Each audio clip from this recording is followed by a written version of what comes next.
Okay, I figured I'd go live on here really quick. Since it's the only place I didn't go live. I did go live on Facebook. Well, I did go live on TikTok, but I did update everyone on TikTok. My bad. So I figured I really needed to update you guys too on everything that's going on, because I am very behind with YouTube. Obviously, it's been pretty crazy. So to say the least. Roka was diagnosed a little while back with myasthenia gravis, which is a neuromuscular disease, and it kind of affects how, his gait, and it even affects his swallowing. He's been to the vet a few times, and he literally just started his medication for myasthenia gravis yesterday. And when I gave him that medication, I gave it to him in his canned food, since canned food is what he has to be on, because it's easier for him to swallow the pate chunks than it is to crunch the kibble. He cannot even swallow the kibble. Sorry. Fire truck.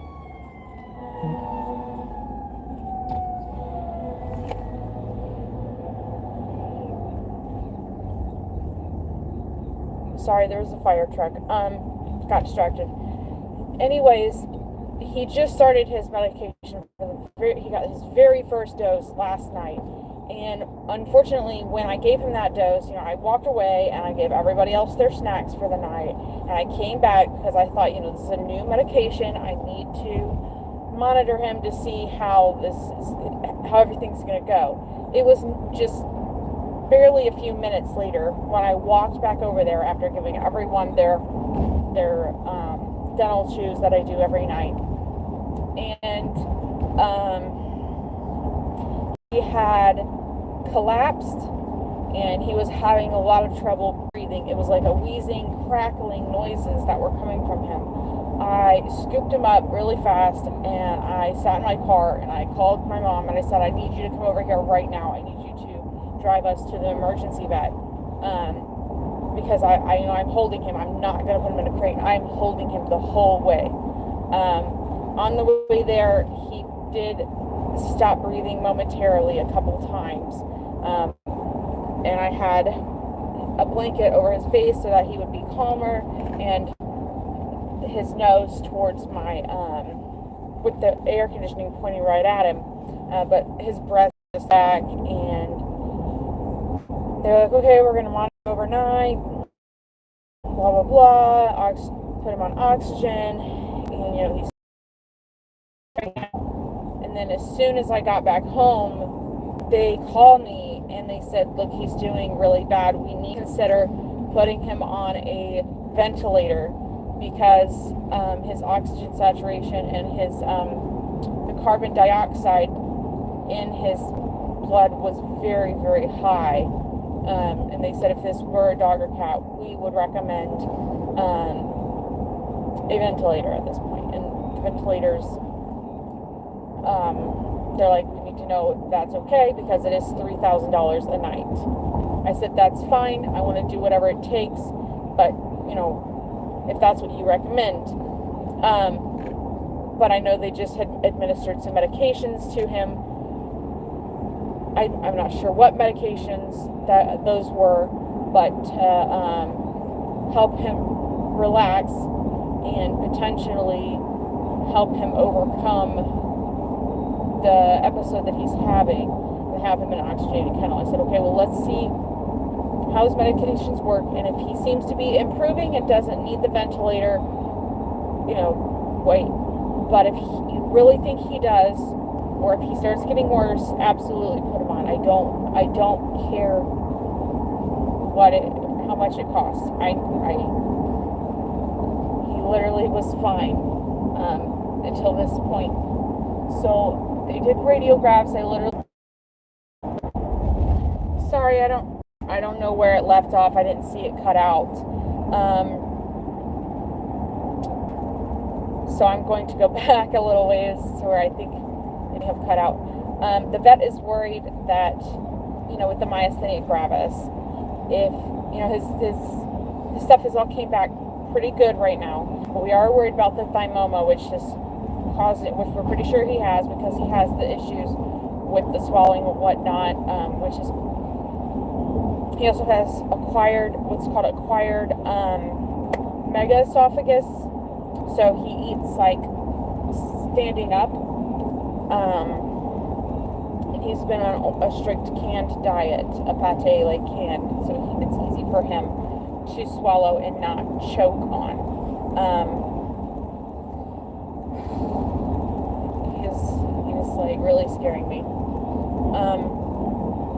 But I think that he's a fighter, and I think that, you know, we're gonna do whatever it takes to get him back to normal, and, you know, go from there.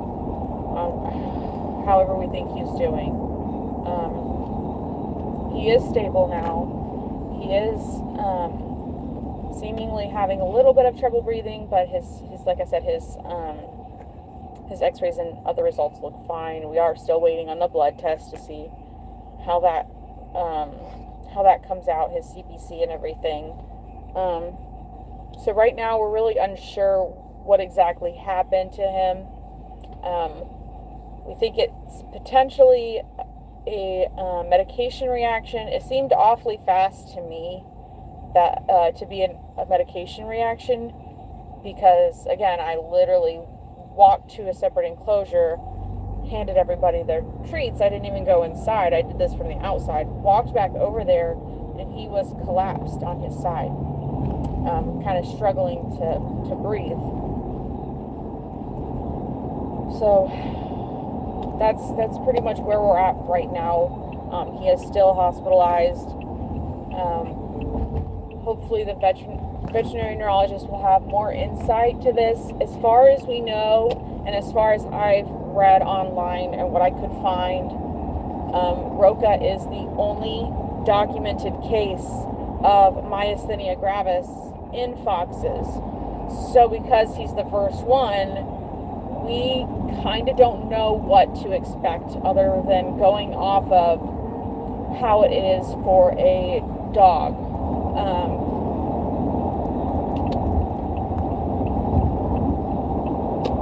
So I just figured I'd update everyone and let you guys know how he's doing. I was so worried he wasn't going to make it through the night that I brought my pillow blanket and I said, can I stay in the lobby, because if anything happens to him, I want to be there, because he was doing so bad last night. So I just want everyone to just wish him all the best, or pray, or whatever you believe in. You know, he could really use that right now. He's really having a hard time, but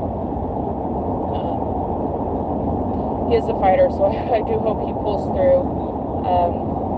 I have updated my fundraiser on Facebook as well for him. Thankfully, he did not need the ventilator,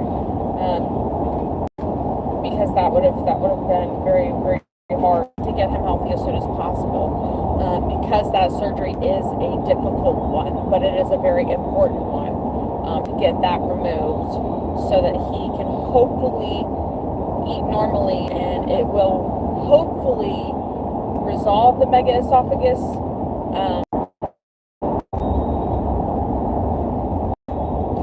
Sorry. But yeah, short and sweet, going forward, I want to try it while he's hospitalized. I don't want to take the... I'm going to stay in Gainesville. I just have a few things at home, which I really hope not, because so please